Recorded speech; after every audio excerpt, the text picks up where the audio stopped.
Hi guys, I'm back. It has been a very long time since I've last done one of these videos. I apologize. I am absolutely trash at commitment, so I have not been around for a very long time. I haven't made a video in a long time, but I did want to make one before tomorrow night because New Jersey is back finally in the playoffs for the first time in what feels like forever. What has it been? 6, 7 years since we last in the playoffs? Anyways, doesn't matter how many years it's been because we're back this year. We're in the playoffs. We're playing tomorrow night, round one, against the New York Rangers. So, I kind of wanted to just jump on here, make a quick video, just kind of going over the year that we just had. A great year, a fantastic year, a beautiful year that we've had. Some of the best. One of the best years. One of the best years in New Jersey.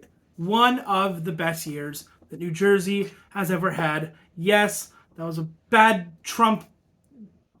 What do you call it? Impersonation. That was terrible. We're never doing that again. Anyways, New Jersey is in the playoffs. We're playing New York Rangers. First game tomorrow night, 7 o'clock in New Jersey at the Prudential Center. We have home ice.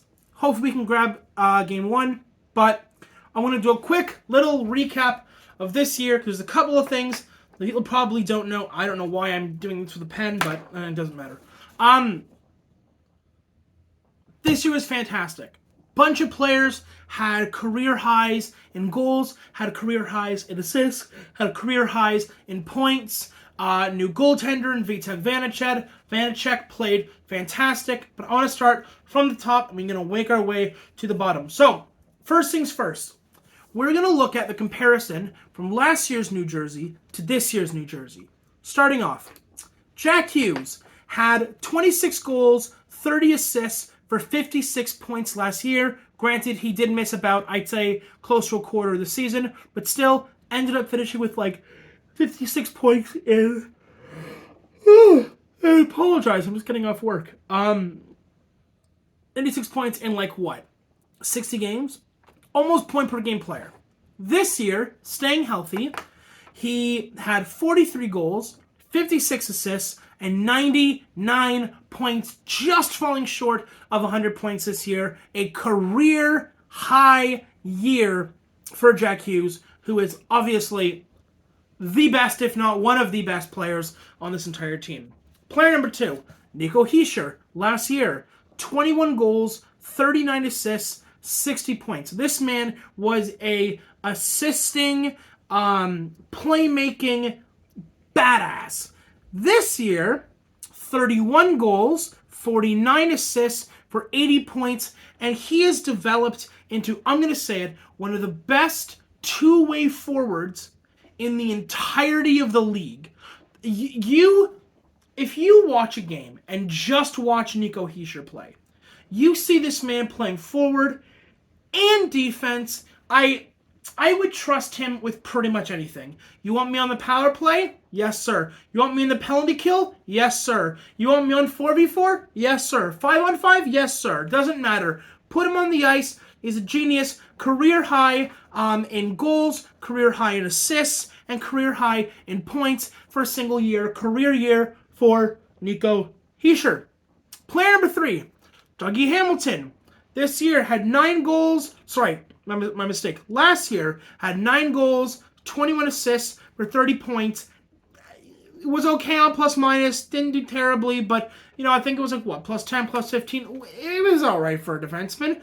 This year, 22 goals, 52 assists, 74 points, career high in every stat that matters. His plus minus is like plus 20 something. Dougie Hamilton, MVP defense, along with one other person that we will get to, has never played better hockey in his life. Not with Boston, not with Carolina, but with the Devils. Next up, player number 4, Jesper Bratt. And yes, I am literally reading off of something. I can't memorize stuff. Jesper Bratt, 26 goals, 47 assists, 73 points last year. This year, 32 goals. He's increased that. 41 assists. He's gone down a little bit. And has the exact same points as last year, 73 points. So Jesper Bratt, I don't want to say that Bratt has ceilinged, but if he has the same results next year and the year after, I feel like we can kind of say that Bratt has ceilinged. Love him, still 73 points, right? You look at the top 4 players here. You look at Hughes with 100 points, although 99, I'm rounding up one. 100 points, Hischier, 80 points, we have 180. Dougie Hamilton, 74 points, that's 254. Plus Jesper Bratt, 73. Like, you're looking at over 320 points with 4 players. With 4 players! Okay? He had roughly the same kind of years he had last year, continuing the success. I like it. I love it. Dawson Mercer, career high year. Last year, he had 17 goals, 25 assists, 42 points. This year, he has 27 goals, improving on last year, 29 assists, improving on last year, and 56 points. Career high numbers in goals, assists, and points out of Dawson Mercer. I love this kid. He's so much fun to watch. And last but not least, and this might surprise a few of you, Michael McLeod, Mr. Third and Fourth Line Grinder.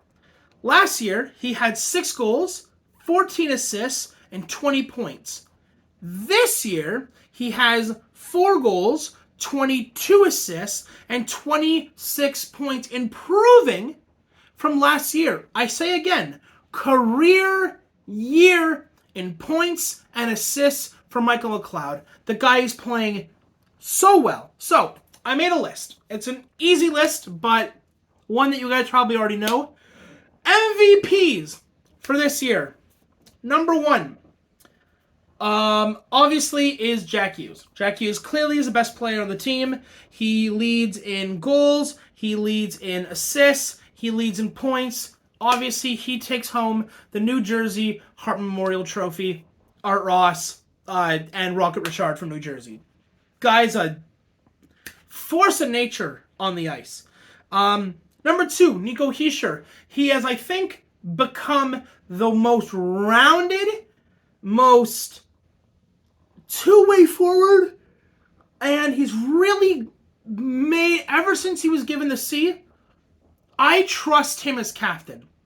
He is the guy that is going to say, get on my back, boys. Let's go. We're hauling ass. We're going to win this. We're down. I'm sorry. Are you quitting right now? Get your back on the ice, okay? That's Nico Hischier, and I love him, okay? And number 3 is actually a tie, and I'll explain why in a second, because this might be a surprise for some people.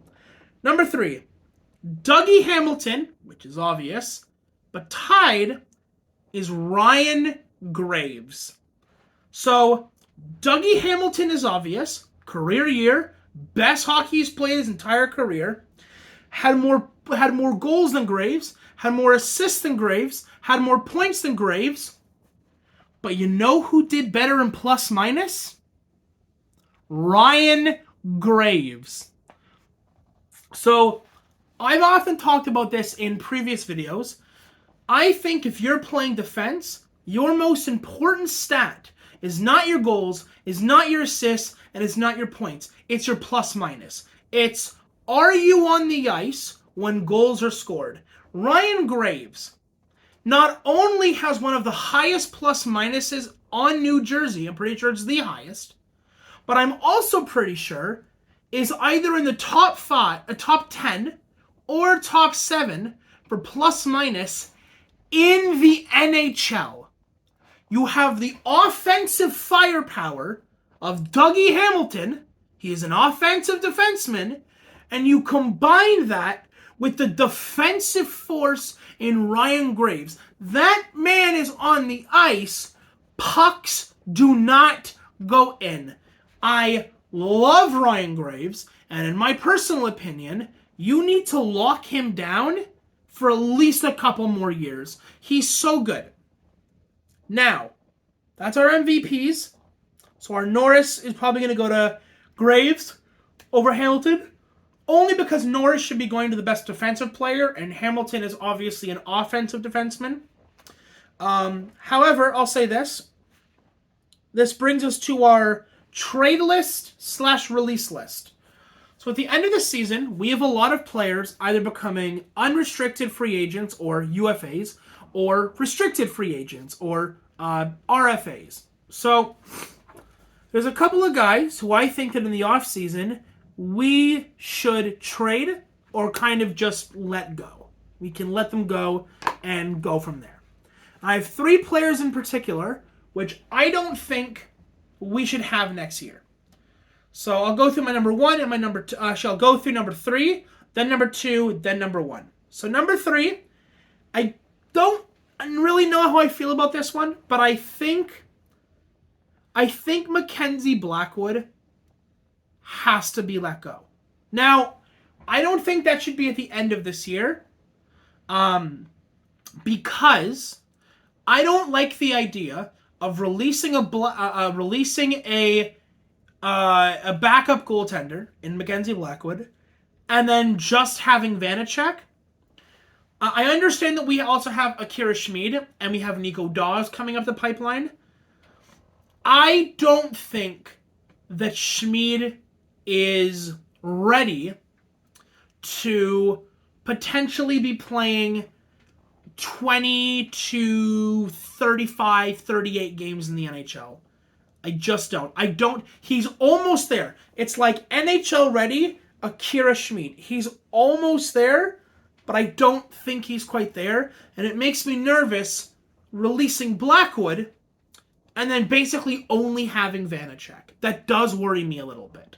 But I do think down the line, Mackenzie Blackwood probably should go his separate ways from New Jersey. He doesn't play well. He doesn't. There are some games where he's fantastic, but those are, in my opinion, few and far between. You look at his numbers this year, he played, I think it was, just shy of 30 games, and his save percentage wasn't even a 900. The guy is not playing well. And I know a lot of people will say, well, defense let them down, and that's true. But if the forwards gets beat, if the defense gets beat, who at the end of the day... Why am I using this pen again? At the end of the day, who has to stop the puck? It's the goalie. And I will agree with you, there are times where our defense leaves our goalies out to dry, but at the end of the day, they still have to stop the puck. And Blackwood just is not... He's not getting the job done. And don't get me wrong, I have enjoyed watching Blackwood play for New Jersey for years now. I really have. I was very much a big Blackwood defender, kind of fell off a little bit last year, and I was thinking, okay, well, if he turns his game around this year, maybe I can keep... He's not. He's getting worse every year. And I hate to say that because Blackwood's been with us through literally thick and thin the last couple of years. But I don't think he can save the team. I don't. Number 2, Brendan Smith. Brendan Smith has not worked well in New Jersey. I think he has 5 goals.